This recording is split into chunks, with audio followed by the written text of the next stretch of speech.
But for now, I'd like to introduce Fayruza, and I'm going to hand over to you. Thank you. Hi, everybody. And firstly, to Dr. Zaayman, I'm really in awe of the work that you are doing. And just today alone, I've learned so much about just cooking and my heritage.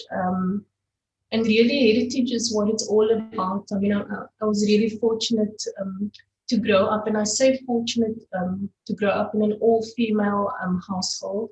A unique one, I think, especially in the area that I lived in, because I grew up in a household with my great-grandmother, my grandmother, my mother, and myself, 4 generations of Cape Malay women stuck in one household because my grandpa was absent. And everything that I know about my heritage, I learned by my grandmother, my mom, and my great-grandmother. And my granny was all about using food for medicinal purposes, using food obviously to make ends meet because times were tough. And as a 9-year-old, I was privileged to be in this kitchen. I was born here, my dad was born here, um, my grandfather was born here, my great-grandfather was born here, all of them absent after that. And it was the females that remained behind, and the task was laid to my grandmother and my great-grandmother to feed us. I learned about the history of the women, the Cape Malay slaves that worked in those kitchens. And my grandmother was also very big on don't listen, don't read about your heritage in books. Listen to your ancestors, listen to the stories that they tell, listen to where we come from, get it firsthand, and then one day when you have kids, that is what I should do, and that is what I'm actually currently doing, teaching my daughter and my daughter's daughter about my heritage. At a very, very, very young age, I sat in this kitchen and my grandmother would say, "Oh, Fayruza, pass me this and pass me that." She was extremely ill, and her hands, her arms and her knees and her legs were failing her, and I, in essence, became an extension of her, not knowing that one day when I finished school in matric, I would be doing exactly what she was doing, and every day she would teach me a little bit more. Food was so pivotal in my life that today as an adult, I can really say teaching people to cook, teaching people about my heritage, living in the workout. I have thousands of people, that I've hosted so far, both online and in person. And I always tell them, what I'm teaching about my heritage means nothing if you can't share it with one other person. And that is exactly what I'm trying to do. So I really feel that my knowledge of food is limited. When I hear that what Zaayman shared is just so huge. I'm really in awe of you, and it's really made me aware of the fact that there's so much more to my heritage, so much more to Cape Malay cuisine, and so much more to Cape Malay cooking that I actually know. I was diagnosed with an autoimmune illness a few years ago, and I was always employed in the formal sector. I worked at South African Airways, I worked at Table Mountain Cableway, but when I took ill, it was food that would actually food that actually saved my life.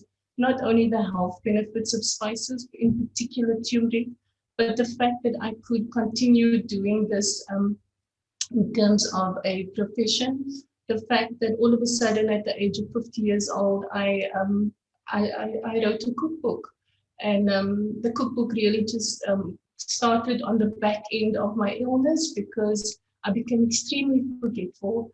And I was so scared that I was going to forget memories and things that my granny had taught me, things that my mom had taught me, my great granny had taught me about food, that I started putting pen to paper, and all of a sudden I found myself a cookbook author, busy writing a second book.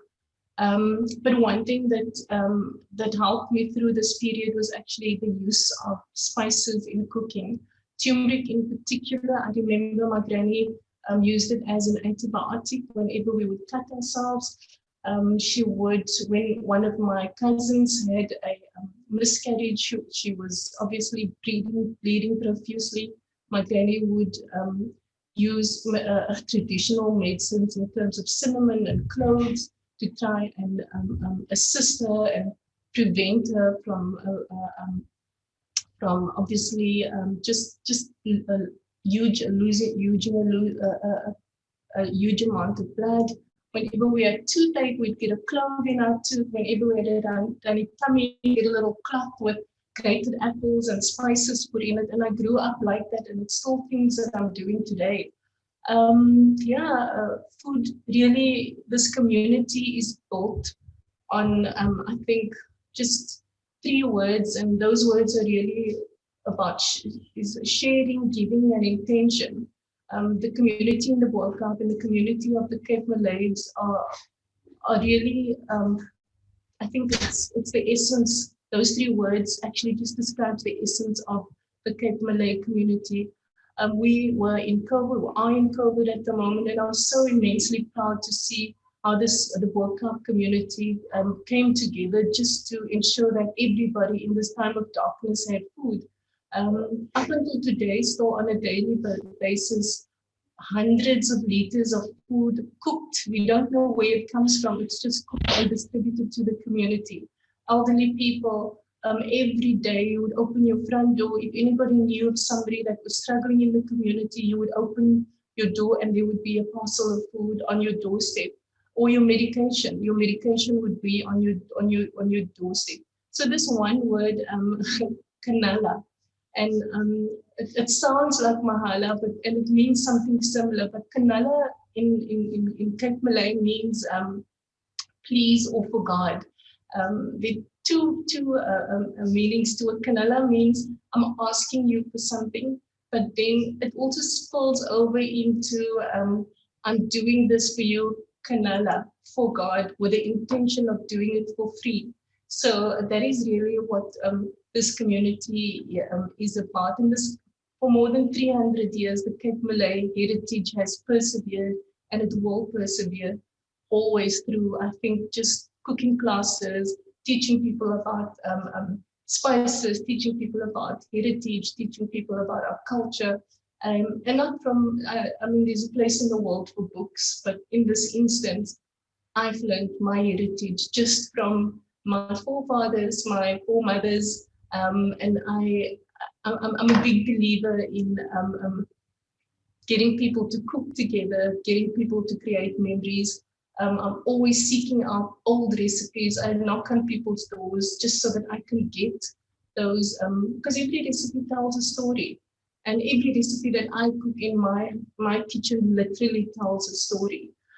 Today I've chosen to cook a recipe for you that's very simple.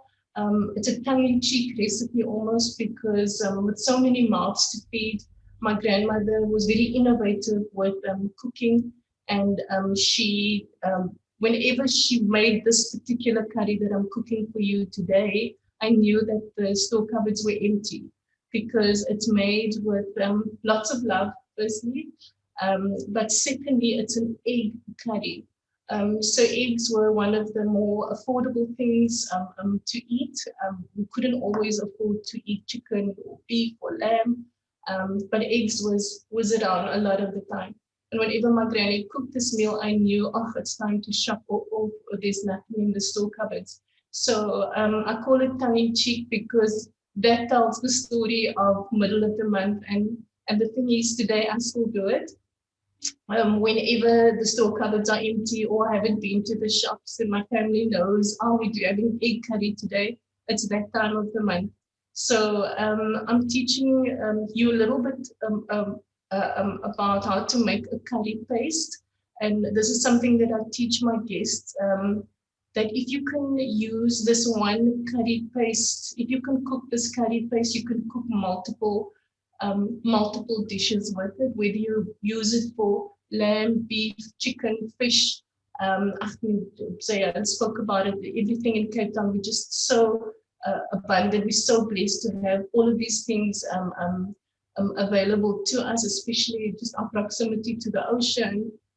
farms, etc. So today I'm going to show you how to make a lovely egg and lentil curry, and if time permits, a sambal. Sambal is really, I think, the one Malay dish that describes the flavors of Cape Malay cooking the best, because we always have elements of sweet, sour, savory, salty, and a little bit of spicy. Cape Malay cuisine is not spicy at all, and I say spicy in terms of heat, but it's got lots of layers of flavor in it. And this comes as a result of Cape Malay women trying to please the Dutch masters in their kitchens, because the Dutch never liked chili. So they had to come up with innovative ideas to make the food pleasant, but not put heat in it. So I can describe it almost like an onion that you peel layers off. That's exactly what Cape Malay cooking is. And also in the absence of refrigeration, and they needed to come up with ideas and ways to preserve their food and their meat. So hence we cook with things like fruit, with vinegar, with tamarind, with allspice, with bay leaves, cloves. Those are all things that we use traditionally to make pickles, or to preserve onions, or to preserve vegetables. So Cape Malay cuisine is really about all those sweet and sour flavors. And a sambal is one of those dishes, because it really showcases sweet, sour, savory, salty, and a little bit of spice. So that I will do if time permits. So I'm going to change the camera view, and let's get cracking, guys. If anybody wants, I can share this recipe with you. It's a very basic recipe, but don't be fooled by the term basic. It really is really very flavorful. As you know, a boiled egg is really not a pleasant thing. The red lentils are not a pleasant thing, but it's amazing to showcase the flavorful dish that you can cook using traditional Cape Malay spices. And I just want to switch my heat on while I say one other thing. A little funny story I'm going to share with you, because I'm just going to cook after this. Growing up, when I was writing my book, my mom did a piece out of, in actual fact, when I'm doing the egg curry, I write that I always thought that we were rich growing up. And my mom said to me, why would you think that we were rich?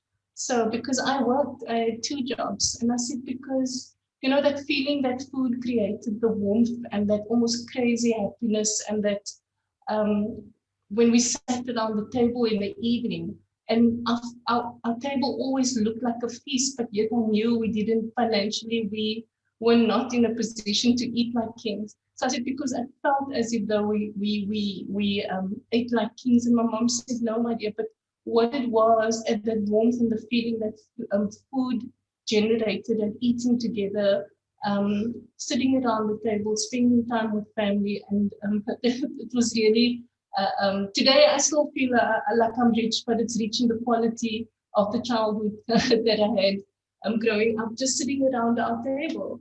Guys, so I'm going to change the camera view. And I'm sure that you guys have cooked, a lot of you might have cooked curry before, but this is my grandmother's recipe. It's really quick, really very easy, and I hope you're going to enjoy it. So let me start. So you can see this is what it's all about, the lovely spices here.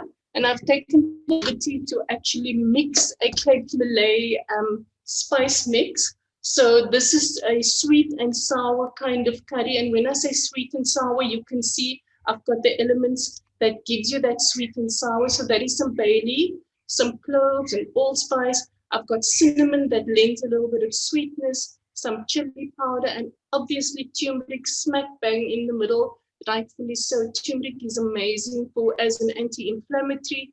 It is amazing just for joint pain, general well-being, to lower your blood pressure, as an antiseptic, multiple uses for turmeric.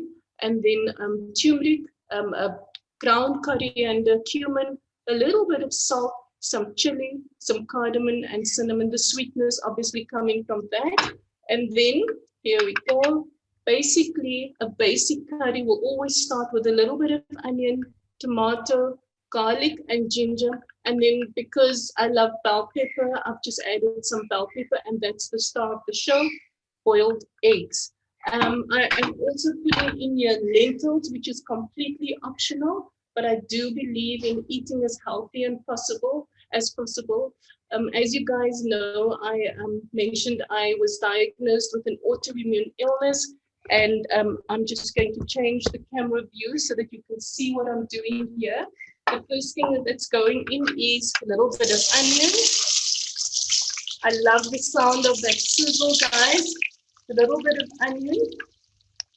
And then I'm always heavy-handed on garlic and ginger, purely because of its health benefits and also just flavor.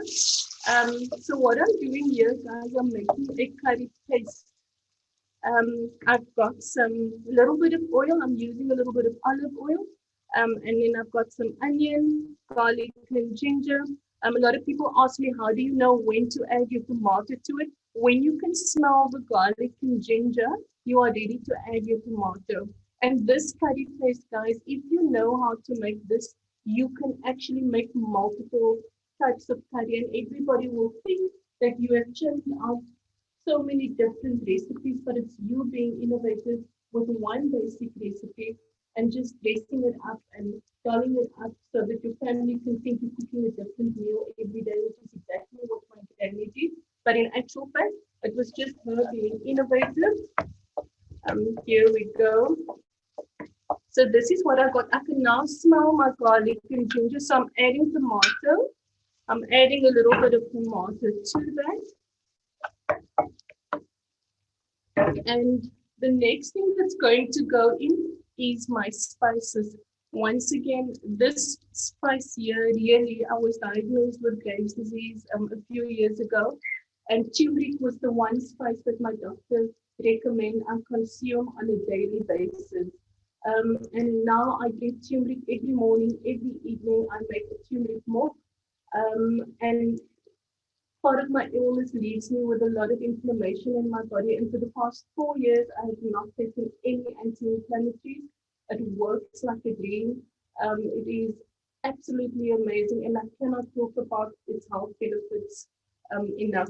Guys, so this is what I've got here. I'm simply braising that. Most Malay curries start like this. And if, like I said, if you can master this, you can cook it up in a big quantity and Ziploc bag it into portions. I'm now going to add my spices. And I am simply going to stir that through. So this is what it looks like. I wish you could smell that. It smells absolutely delicious. So this is the curry base. The first thing that my grandmother taught me how to make was this curry base. The next thing that's going to go in is my lentils. This is just red lentils that I've cooked. You can totally leave this out, but you could be using beans, you could be using vegetables, you could be using almost anything. And I'm so glad you guys are listening in to me because it's the time for call to prayer. It's 1 o'clock and it is midday prayer. I'm hoping you can hear a little bit of that. And that is going to go in. I am certainly just going to loosen it up with a little bit of water. And I am going to stir that through. So this is going to cook for just a little bit. This is going to cook for just a little bit. And the next thing that's going to go in is some boiled egg. This is eggs that I've just boiled. And I'm going to plonk that in. And I'm going to leave that to simmer. I'm also going to add my little bit of bell pepper for flavor. And in the interim, what I'm going to do is actually show you, whilst that cook, I'm going to show you how to make a little bit of sambal. Sambals are traditionally made with onion, cucumber, and tomato. But once again, I love the health benefits of vegetables. I always steal it into my meal. So I've got some bell peppers, and I also have some fresh coriander that we are going to use to flavor it. And the next thing is actually the little pickled pickling vinegar that we are going to make that gives you that typical Malay flavors. So I've added some, I'm going to add some sugar, some salt, a little bit of coconut, and a little bit of chili. I'm adding it to vinegar. Here is that sweet and sour component. I'm simply going to add that. I'm simply going to add that. I'm going to stir that around.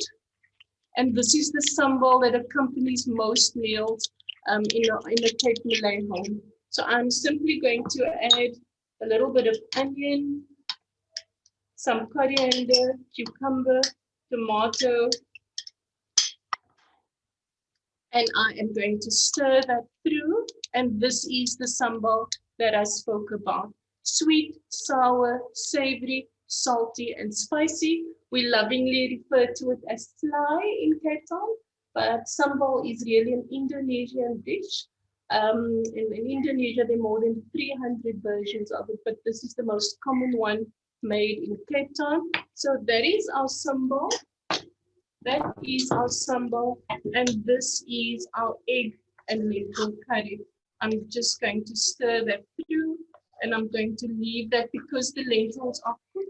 This is our almost end of the month kind of dish that my granny always made. And I am simply going to garnish it with a little bit of coriander or dhania, and this is our dish. This is typically a kind of dish that my grandmother, like I said, would cook when there was nothing else in our store cupboards to eat. And she was clearly the matriarch and the head of our household. So I am simply going to change that.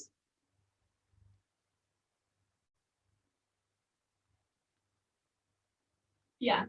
And I hope that you can smell some of that lentil and egg curry. But this dish is really so close to my heart. And like I say, so many Cape Malay dishes, each and every one of them tells a story. And that story is best told from person to person, from generation to generation. Thank you, Dr. Zaayman. Thank you so much, Fayruza. That was wonderful. We can't smell it all the way over here, but we can definitely smell it in our mental olfactory receptors.